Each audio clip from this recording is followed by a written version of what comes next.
and welcome to VOSR International, the voice of shortwave radio. I'm your host, Wavecrest Guy. This broadcast is being transmitted by WRMI, Radio Miami International, in Okeechobee, Florida, on both 9455 and 15770 kilohertz. This broadcast is also being transmitted by shortwave radio in Lower Saxony, Germany, on 3975 kilohertz. And now on to an equipment segment. And this one is actually going to be a segment on a radio. And it is one that I've been reading so much about. It's been around a while, too, this model. And it really has really good reviews. And it is the Oatson DX286. I put off getting this one for quite a while. I ended up doing quite a few reviews of some lower end entry level model portable radios, and I decided to go ahead just with all the good things I've been reading about this one, and it is quite a bit different.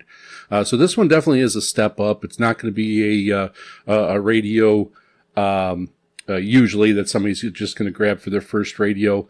It's got, like any radio, it's got some pluses and some minuses to it. And it depends what you want and what bands you want to listen to and what you enjoy listening to. So I just purchased this one off of eBay, and I've been looking at this radio for a long time to, kind of him and hawing on whether I was going to go ahead and do a review on this one. And, by the time I decided to go ahead and pull the trigger, I looked on, Amazon and, they weren't there anymore. They were all gone. So, I ended up, looking on eBay, and I did find a listing. Somebody had quite a few of them. I don't know if it's a company or not. I believe it was out of Virginia.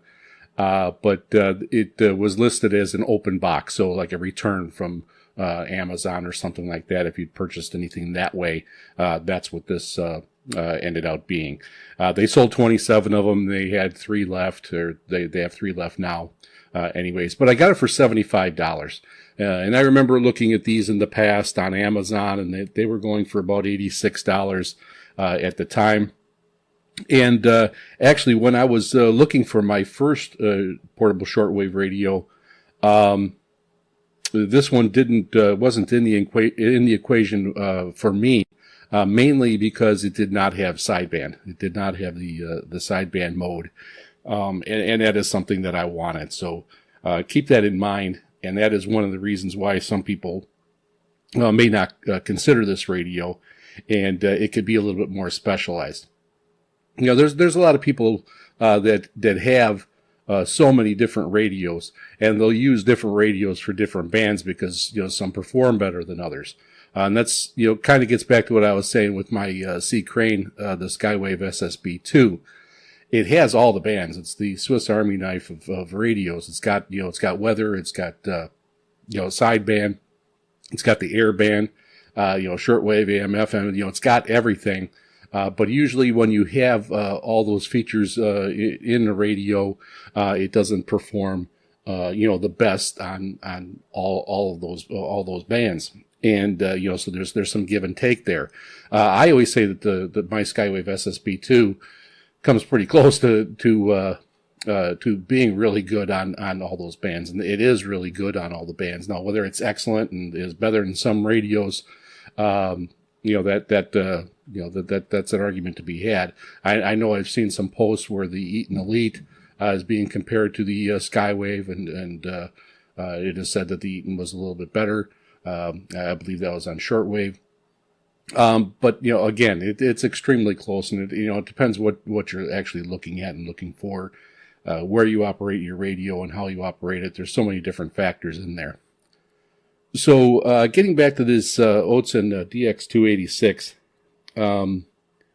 it is pretty much the same as most of the other radios, as in size-wise. I'm going to get into it a little bit here. I'm just opening it right now. I'm going to open it while I'm doing this segment, and I'm going to go through it.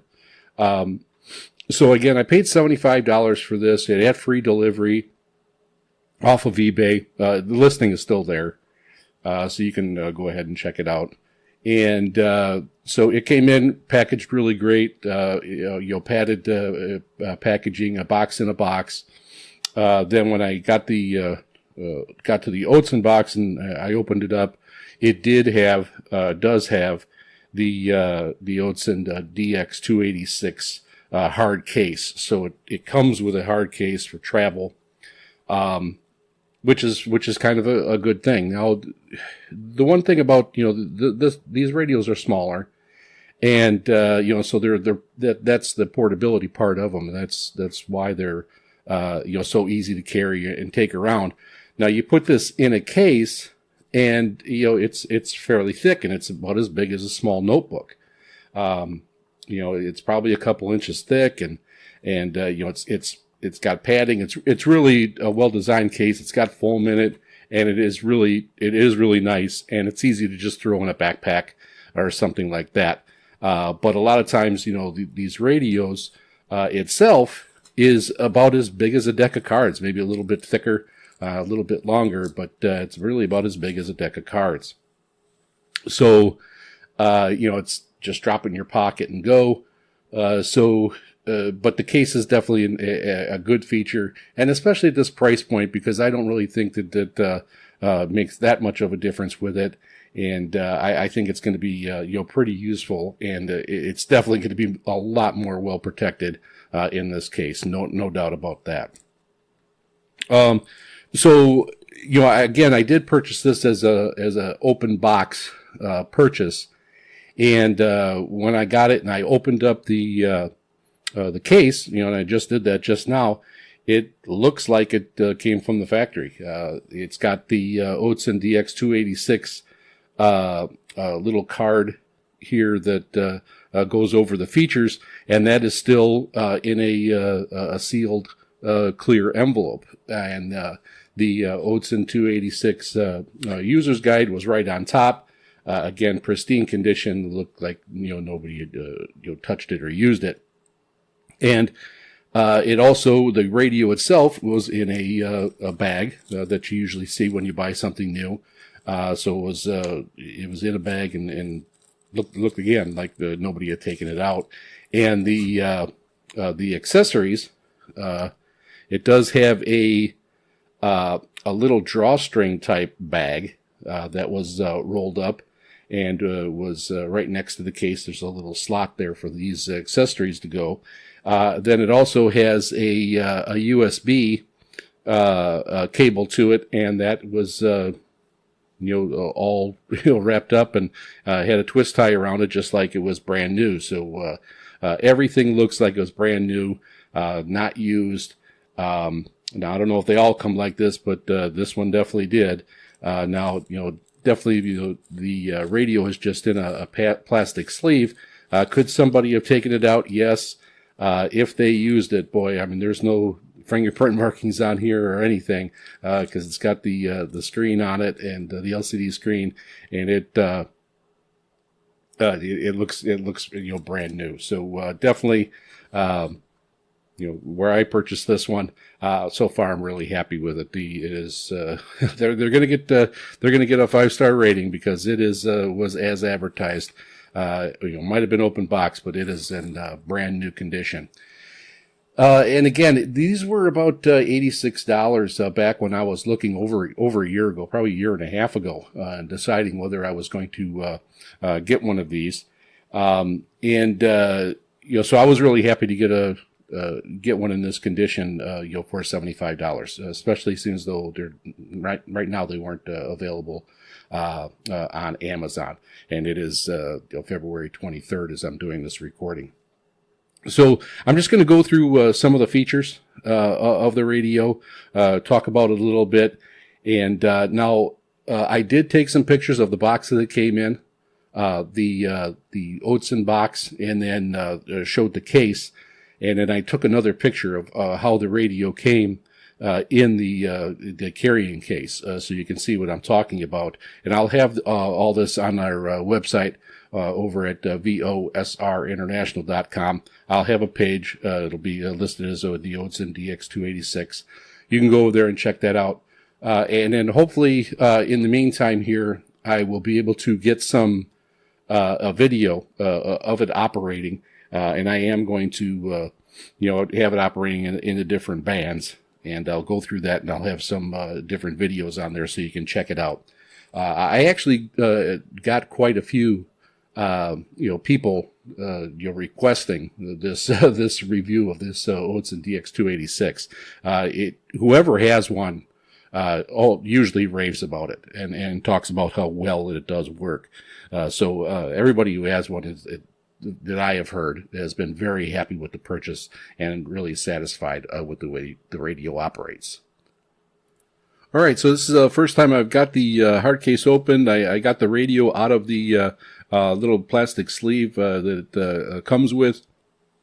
First impressions, just going through the accessories right now, it does have the, like I said, the USB cable. Quality on that, the wire cable is a little bit thin on this compared to some others, but everything else is fine. It looks like it's going to be a good cable, not an issue there. The drawstring bag, kind of feels velvety. I really don't know if there's going to be a lot of use for this bag, to tell you the truth. It really doesn't, really protect it much. I suppose it might protect the screen. So I don't know how much use I'm going to get out of the drawstring bag and how many people actually use those. But it is there, and it is something that you can use to protect your radio a bit. The case is definitely well built. This plastic case. There's no markings on it that says that it's Oatson or anything like that. So it does seem like a generic type case, but it fits the radio. It's padded. It's cut out for the radio, and it works great. So just in picking up the radio, that it's one of those that you can, you could feel quality when you pick it up. When you get something, there's just certain things like a quality tool or that type of thing. You could pick it up and you could just feel that it's a good quality built item, and that's definitely what I get when I pick up this Oatson radio.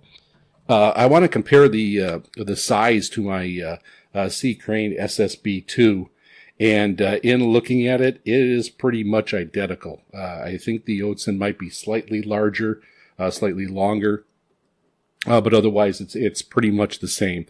So it's a little bit bigger than a deck of cards, slightly thicker probably, but otherwise, it's a typical size for these portable radios. Now it does have, mostly, the push button, operation here. It does have a tuning wheel, on the right side, which I definitely like. And then it's got, auto and then tuning and then SQU/step, on the tuning. It does push in, and click for fine tuning. So that is going to be very useful, and my C Crane has that feature, and it is great. It has a wheel for the volume, and then it has a USB in. It's a 5-volt there on the right side, right by the volume, and then a headphone jack right on the right side. Another big feature for me and anybody serious in doing SWL.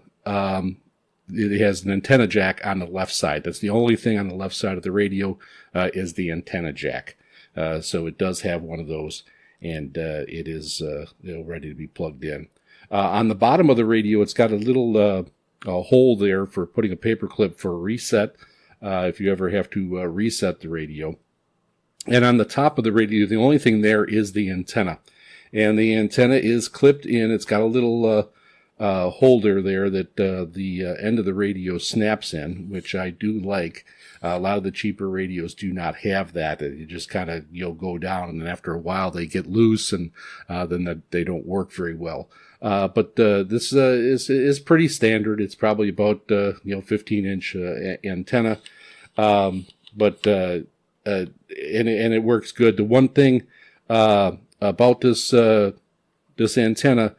And I've noticed this on a couple other different models, not of Oatson, but just in general, is that first off, let me go to the back of the radio. It does have a little tab to flip up so you can tilt the radio. So if you set it down on a table, it's tilted up so you can see the LCD screen, which is great. You want to have that feature.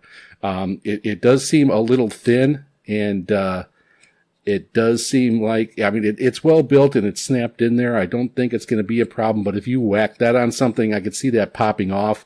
So it's probably going to have some tabs, and eventually, if that happens a few times, it's going to totally break off. But all in all, it's pretty good. It doesn't really snap into place, so that might get a little bit loose too as you use it. But as it goes out to about halfway, it gets a little stiff, and then it kind of pops out to the full extension for you to go ahead and lay it down. But in that position where it's laid down, when you have the antenna and you have it in the up position, it doesn't come straight up like 90 degrees from the radio. It's tilted back away from you. So you have a little bit of motion there that you're not able to get. And that's because the top of the radio goes down and it recesses a little bit, maybe a quarter of an inch here. And that interferes with the swivel of the antenna. So I've seen that on a few other antennas. I don't have that issue with my C crane. That one pretty much comes straight up, and it really does help a little bit. It's not a huge thing, but it is something you'd probably notice. Before I get to the front of the radio, it does have a lanyard strap on it on the left side where the antenna jack is there. And unlike a lot of other radios where the lower end ones where you have to install it, this one is pre-installed. It actually just goes right into a hole there. And it seems to be on there really strong. So you don't have to install that on this radio. Now, if anybody else has gotten one and gotten a brand new one, let me know if you had to install that, or maybe because this was an open box, somebody did it. But it doesn't look that way, because a lot of those other ones that you have to install have a little loop and you have to kind of flip it over to get it on there. And this one is just kind of in a hole there and all ready to go. Okay, so the one thing I do like about the antenna, going back to that, it'll snap in there, and it might have even picked up that on the microphone. I'm going to snap it in right now, and you hear it, and it snaps in there very well. Now I don't know if that'll loosen up over time, but it stays nice and flush with the radio, and it doesn't stick out. That's going to really help in protecting that antenna, especially in the down position. So I definitely like that. A lot of the lower end radios, they don't have that snapping in there. They kind of stick up and they can catch on something as you're moving it around. Just going over the buttons that are on the radio right now, and they do seem some pretty good quality. They're very easy to read. I'm getting older. My eyes aren't the best. There's a number pad. And then it's got FM in the lower corner of the number pad and AM on the right side of the number pad. But there is good space between the buttons. So if you got fat fingers like I do and thumb, it'll be a lot easier to use. You're not going to double hit buttons or anything like that. Next to that, on the right side, there's a page button that says time underneath it. And then there's an auto buttons below that, and it's an up and down feature. And that's probably to tune the radio, so you can use the wheel, or you can use those auto buttons up and down, and they usually go by 5 kilohertz. It does have a sleep snooze mode. It's got a display lock, so you can hit that. And when you're moving the radio around, if you hit a button by mistake, it's not going to change, or you're not going to lose anything. Then there's a set button below that, and under that it says meter. And then the last button on the bottom, it says RDS meter. And I will get into that when I talk about the instruction manual, so we'll go over that. The left side has the speaker, not a big speaker. But it is covered well. It's got the Oatson logo, writing on it. So again, everything about this, just in holding it, really feels like quality. It's good stuff. So then, popping the battery compartment on the back of the radio, looking at this here. And so it needs a 3.7 volt 18650 battery. Now I do have one of those in my K180 WLA antennas. It's the only one I have. Again, if you're new to the show, you know I live on the island of Molokai. Sometimes it's hard to get those batteries here. When I went and bought that for my my antenna, I bought the last one on the whole island. So I will probably be taking a look and see if I can purchase another one of those. But otherwise, for right now, I'm going to pull it out of my antenna, and I will go ahead and use it that way when I'm starting to go through and getting some videos and showing you how the radio operates.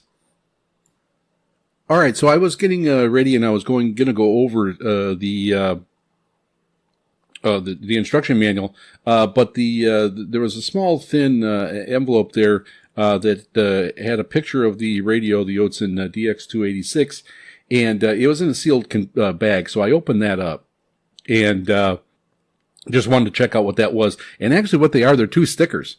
They are two stickers that shows the Oatson DX286 that says FM, stereo, long wave, medium wave, short wave, high performance digital receiver. And it's got a nice picture of the radio. And looking at the hard case, there's actually a spot where you can put these stickers on there. So you can, and there's two of them, and they're not the same. There's another picture of the radio with some other graphics on it. And it just says high performance digital receiver, Oatson 286. And there's one for the front and one for the back. So that's something that, and looking at the case, you could see where it's got a spot there, and I held the stickers there, and they would fit right in that section. So you can put those stickers on the case to show what's in the case, or you can just, of course, leave it blank and leave it alone, and then nobody would know what's in that case. On the front one, it does list the features of the radio, so I'm going to go over those quickly here. It says the DX286 adopts the NXP's high-performance automotive chip, the TEF6686, to ensure excellent selectivity and sensitivity. And that is the big feature of this radio, is that automotive chip. That's what sets this radio apart from a lot of other radios. Then number 2, it says FM band supports 64 to 108 megahertz, supports RBDS,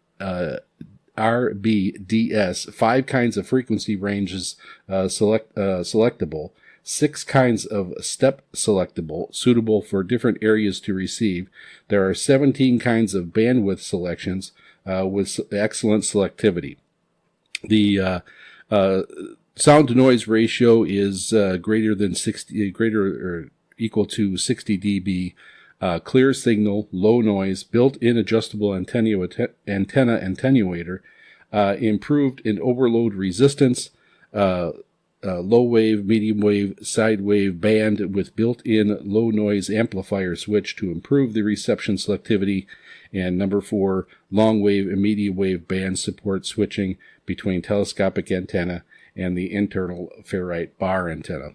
That was one of the other things that I definitely heard about this radio, was its AM performance on AM broadcast bands, and that is really excellent. So I'm kind of curious about that. I do have my Grundig AN200 antenna that I want to try out also here, and I'll see how that comes. Usually I only have been getting AM broadcast bands over on Oahu. Being on the different islands, it's a little bit different. They all, transmit, of course, at different power ranges. And I'm on the east side of the island. On the west side, over on the west side, is where Oahu would be. I'm across from Maui. Usually it takes me using that Grundig antenna to pull in the Oahu AM broadcast stations from my location here.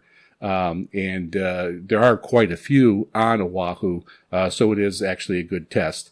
I haven't yet been, got up early or stayed up late enough to try to get anything else. At one time, I did get an AM station from California. I believe it was San Diego. But a lot of people, think that you're going to get quite a bit more, because the signal's going over open water. I haven't found that to be the case yet. But again, I haven't seriously, taken the time to give that a try. So that is something, I definitely want to try with this radio, especially with everybody telling me, how well it performs on the AM, broadcast bands. So I want to dive in a little bit into the user's guide. And first off, this I was really excited about going over this radio and getting it. So this segment's going to be a little bit longer than normal, but this is one of those radios that I know has a lot of interest out there, and I wanted to go over it really well in just this phase of receiving the radio and going over and getting first impressions. The user guide looks well put together, and it is 31 pages, and it's just in English. So it's not 31 pages and 2 pages are English, and they don't tell you much. This actually, the contents is actually 2 pages. So it goes over quite a bit of the radio. It goes over the exterior, like I did already. And I'm going to read the introduction that is in the user guide for this Oatson DX286. So it says, "Welcome to the world of the Oatson DX286 radio receiver. With its superior performance and rich features, this radio offers enthusiasts an exceptional long-distance reception experience. The DX286 adopts a high-performance automotive chip, the TEF6686 from NXP, ensuring excellence in selectivity and sensitivity. It supports FM, LM, MM, MW, and SW bands, allowing you to thoroughly enjoy the broadcast from every band. In terms of antenna, the DX286 supports external antennas for all the bands. The amplitude modification bands, LM, MW, and SW, come with a built-in low-noise amplifier switch enhanced the reception sensitivity. The built-in adjustable antenna attenuator improves the overload resistance. The overall signal-to-noise ratio is greater or equal to 60 dB, bringing an unprecedentedly superior sound quality experience. The FM band supports a 64 to 108 megahertz with 17 different bandwidths of outstanding selectivity. It supports RBDS decoding, providing you with more information and entertainment. The LW and MW bands support the switching of the telescopic antenna and the internal ferrite bar antenna, offering different reception experiences. Medium wave supports 9 kilohertz to 10 kilohertz stepping, and that's 9 kilohertz and 10 kilohertz stepping. That's for United States is 10 kilohertz. And then the shortwave band covers internal shortwave bands, allowing to receive radio programs from the world. The DX286 offers various tuning methods and can set different search thresholds. Its compact, portable body supports power supply by 18650 batteries and can be charged and powered by an external power source. Equipped with a full-range speaker, the tone switching function brings superb tonal performance. Whether at home or on the go, the DX286 is your perfect companion. Its portability, playability, selectivity, and sensitivity will revolutionize your understanding of traditional radios, opening the door to a wonderful world of information and entertainment and taking your listening experience beyond your imagination. So in the unpacking, it says the box should contain the DX286 radio, a USB charging cable, a carry case, and this user guide. If anything else is missing or damaging, please contact your dealer. And then it just gives a caution, and then it's going to go into the LCD display. This is where in the user guide, it's a little bit complicated or confusing. It's busy on these 2 pages because it kind of points out the display and then what it's actually showing you. I'm going to have a couple pictures of the user guide on our website at VOSRinternational.com, so you can go over there and check that out also. But on the LCD, it is going to have indicators for the sleep timer, an alarm, squelch, world time, signal strength meter, a display clock that's a time alarm, signal strength, a display time frequency. That'll be megahertz or kilohertz. It's going to have the lock button, display for a single page, and sets for the meter bands, FM stereo reception, and RBDS switch. So there's a lot of information on the LCD display itself. Now, in the user guide below that, it goes over the buttons and the functionality. So these are multi-use buttons. That is, me, it's one of my complaints because you have to remember, quite a few steps. There's not a lot of buttons on this radio, so it won't be too big of an issue probably. But you might have to hit the button a few times before you get to the function that you're looking for. The very first one is a power sleep, the power on button, which is the top button, the red one, on the radio on the front. And then there's a display lock, snooze information display. And then there's the set meter. Now, this is going to set the radio setting, the meter band switching. So you're switching between the bands with this button. The frequency fast tuning, the FM signal processing, the AM antenna, and AMP switching. So there's quite a few functions with that button. The RDS meter, and that is information switching, meter band switching, in meter band ATS, frequency fast tuning button, beep sound, switching, RBDS switching, AM antenna switching. So again, you got quite a few functions on that one button that you're clicking through as you're going through and hitting it. The M tone, that one has the world time zone selection, the alarm mode, the setting and storing radio stations, and the tone setting. The next one down below, the BWST alarm, you're switching through the bandwidth selection, the alarm timer setting, the alarm radio setting, FM stereo mono setting. So again, all these buttons have quite a few functions, and it's going to take some time to get used to what they are. Some of these features you're only going to use on certain bands, so it's not going to be that big of a deal. If you're using only shortwave, so you're going to probably remember those a lot quicker than if you're going and using a band that you don't use very often. So just some simple functions on the radio. For band switching, if you want to listen to the FM band, you just turn on the radio and then you hit the FM button that is located in the lower left of the numeral pad, and it'll switch you over to the FM band. If you want to switch to the LW, MW, SW bands, you power on the radio and you click between the AM button. You keep hitting that to get through the long wave, mid wave, and short wave.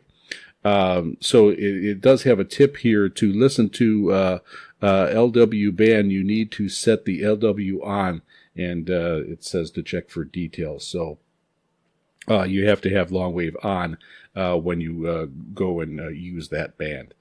So again, knowing that it doesn't have a shortwave band or anything like that button, you have to click the AM band to get through them. So and this does have pre-selected station modes that you can click through also, and so it will remember some stations for you.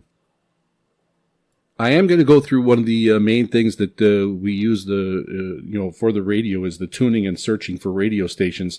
The unit has 5 tuning modes. It has manual tuning. You power on the radio and switch to frequency mode. Quick press the auto button, and or you can rotate the knob to change the tuning frequency and search for a satisfactory station.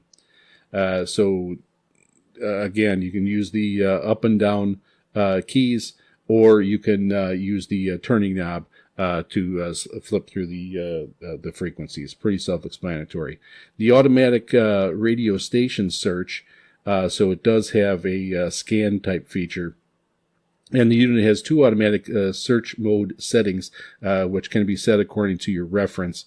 And so you would power it on, and if you hold down the up arrow or the down arrow for 2 seconds, it'll do the seek, and it'll go through and look for frequencies, look for radio stations for you. So it's actually it'll do it with the up arrow or with the down arrow, depending on where you are in the frequency or which band you are on, and it'll start going from there. Then auto tuning storage. Again, you can save those and flip through your save stations, just like most other radios. So very helpful, especially if you have certain frequencies and stations that you listen to regularly.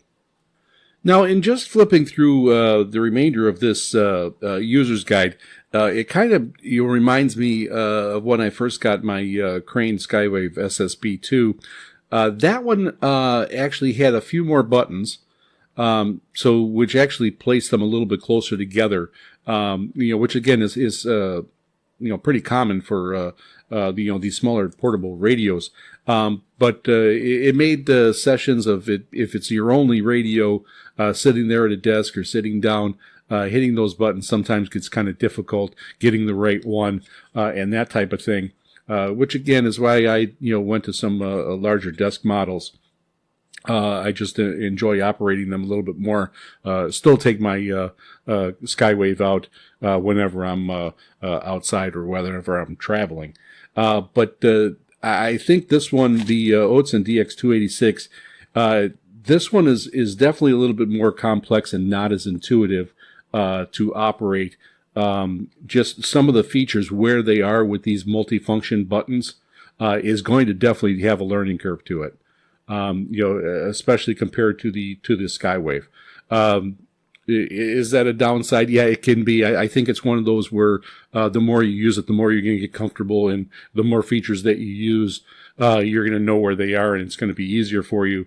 But you're definitely going to want to go through this manual and probably keep it available to try to take advantage of the features. Usually when I get something like this, or a computer or something, or different radios, going through the features that I'm going to use, I'll check out the features, see if it makes much difference, see if I'll end up using it in the future.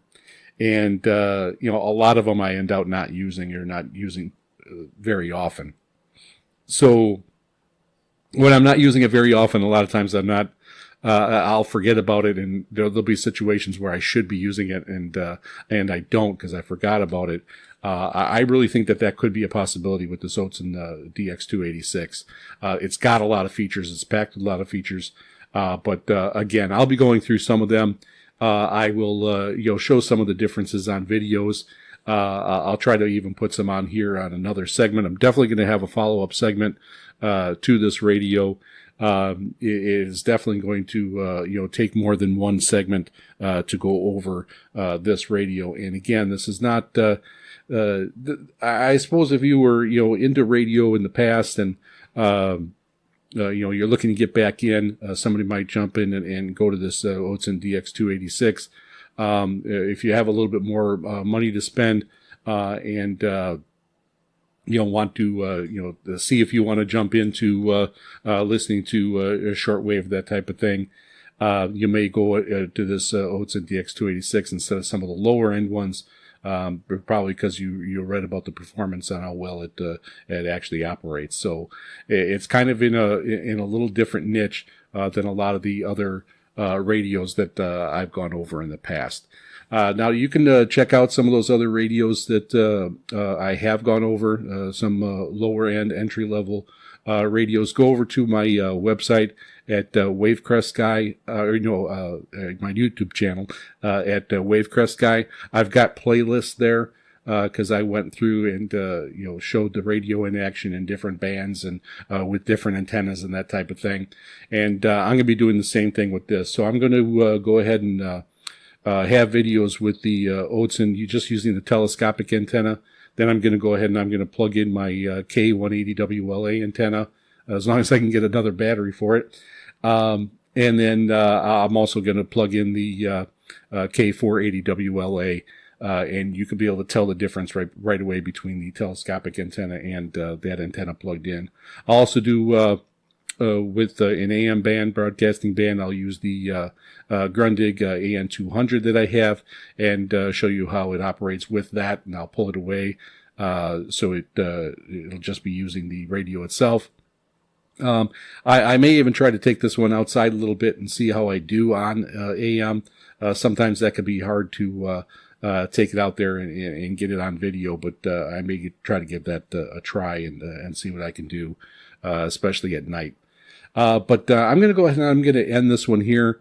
But let me know what you think. I know there's quite a few people out there with the Oatson DX286. Send us an email.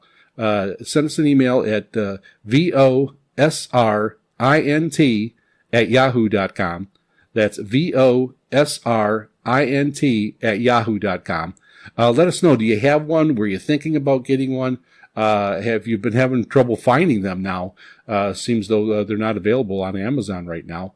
But let us know. You can also head over to our website at VOSRinternational.com, and you can click on the mail icon and contact us that way. Be looking forward to the segment 2, part 2 of this Oatson DX286 shortwave radio. And now onto the mailbag. First off, we have from Sim User, and this was back from February 18th on 15770 kilohertz, and they just pointed out here that the broadcast did not go out on Wednesday at 1600 UTC on 15770 kilohertz. That is one that still hasn't happened yet, and it is on WRMI's schedule. That is going to be broadcast then, but I haven't been hearing it yet. And so I'm going to be continuing watching for that. It is on the schedule. It might happen in March, but we will have to wait and see. But anyways, Sim User writes, "Hi, I am Jeff, and I live in a rural area near Appomattox, Virginia. And I found out about your VOSR International through your YouTube channel, Wavecrest Guy. I had purchased an SDR Play and RSP ST for Christmas and was looking for a new antenna to run with it.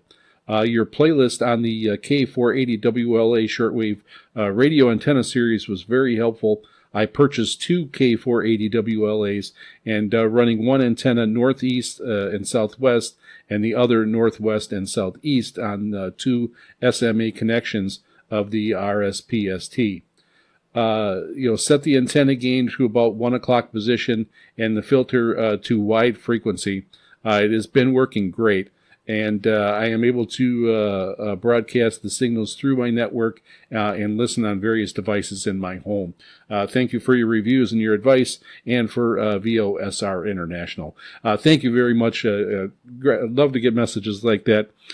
Sim User, thanks again for finding us, and hopefully you'll be a regular listener to VOSR International. Next, we have an email from a regular listener, Adrian, from Malta, and he's writing from February 19th at 1900 UTC. He reports an SINPO ranging of 55454 to 55353 via an SDR 20 from Malta, and this is on the frequency of 3975 kilohertz, broadcast out of Germany, shortwave gold. And so this has been working so much better out to Malta. I'm really happy with the way that shortwave gold is being sent out on 3975 kilohertz. And I've been listening myself on Kiwi SDR, trying to pick up how it's coming in different areas throughout Europe. And I'm happy to report it. It does a really good job, especially if you're only 1 kilowatt going out there. So thanks again, Adrian. Next, we have an email from Bobby, and this is back from February 20th broadcast. And it says, "The Wavecrest Guy, you are coming in hot on a Kiwi SDR in Ottawa, Canada. with a signal of 9 plus 10 signal. You also wanted to enter our giveaway. Thank you for the reception report, regular listener Bobby from and listening in on the SDR. Thanks again. Next, we have an email from regular listener Scott, and he is from Goshen, New York. He writes, "Hi, Jeff. I'm listening to your broadcast tonight interviewing your daughter with no power. And that was on 9455 kilohertz at 0300 UTC on February 20th. He received it with a plus 20 to plus 30, receiving it well on an ICOM 760 Pro 3. Again, he wanted to enter our anniversary giveaway. So thanks again, Scott. Next, we have an email from Corey from Suki, British Columbia. He writes that he's on the southern tip of Vancouver Island. He heard the mailbag at 0350 UTC on February 21st. The radio he was using was an SDR 101 clone with 130 foot of wire as an antenna. Strong signal, very little fading. Good to hear all the SWL listeners out there. And I was an avid SWL listener in the 1970s and 80s. Getting back into shortwave listening at night is much more relaxing than looking at a screen. Thanks for being out there. Thank you very much, Corey, and glad to have you as a regular listener of VOSR International. Next, we have an email from Larry in southeastern Connecticut. He writes, "Hello, I turned into your broadcast for a first time last night, and I wanted to say thank you. It was great to hear a show dedicated to shortwave listening. Scanning the frequencies at about 0345 UTC, I found you on 9455 kilohertz with a strong signal and only intermediate fading. I was able to catch the last few parts of the mailbag, then your sign-off, and then he attached a brief clip of that. And he says that he is from southeastern Connecticut using an RTL SDR version 4 with a loop on the ground antenna. The dongle is connected to a Linux Mint laptop running in the basement near the antenna feed. The laptop is an SDR++ installed, and he is running RTL-TCP to support listening on my Mac OS machine upstairs, running the SDR++ and the SDR dongle. I've been SWLing for decades, starting with the Zenith Transoceanic, but most recently I'm using the RTL SDR. I will say that for minimal investment required for my SDR setup, it has opened up a new world of listening opportunities. And the SDR's broad frequency covers allows me to explore aircraft, voice comms, marine, VHF, emergency responders. Most recently, I've also had success receiving ADS-B signals from nearby aircraft. I look forward to tuning in more to your broadcast in the near future, and I hope you to hear more about the broadcast setup and operations and challenges you've had to overcome. Keep up the good work, and thanks again for your show. Thank you very much, Larry. That is great. I'm still amazed. It's been a year now, and I'm still getting emails like this. It's awesome that people are just flipping through the bands, searching the frequencies, trying to find something to listen to, and are still coming across our show. So thanks again, Larry. Next, we have an email from Blake from Merced, California, and he was listening on February 21st, and he was listening on 9455 kilohertz. His receiver is a Ten-Tech 585 Paragon. The antenna is a self-built 100-foot long wire. He had an SINPO of all fives, 55555. Can't get better than that. He writes, he discovered your show this evening while DXing. Good content, and WRMI signal came in strong and clear on this frequency. 73s, and I'll be a regular listener from now on. Again, love these emails. People still finding us. Thanks for finding us, Blake, and thanks for becoming a regular listener to VOSR International. And next, an email from Alex from Brattleboro, Vermont. And he writes that he is listening now on 15770 kilohertz, and this was back on February 21st. Reception is perfect, and he wanted to make the deadline for the anniversary giveaway. And thank you very much, Alex, and thank you for becoming a VOSR International listener. And next we have an email from Kathy from Warwick, Rhode Island. And she writes, hello, I am currently listening to your show on WRMI on 15770 kilohertz on my Eaton Elite Executive, and this was back on February 21st, just using the built-in telescopic antenna. I'm in Warwick, Rhode Island, just listening to you going through the mailbag. The reception is perfectly clear with fading at times. I heard you a couple weeks ago at this time slot and have checked out some of your YouTube podcasts. Thank you for doing what you do.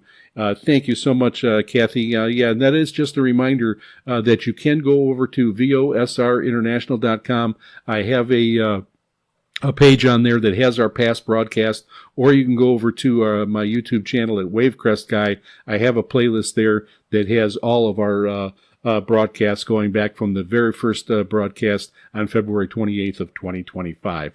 Thanks again, Kathy.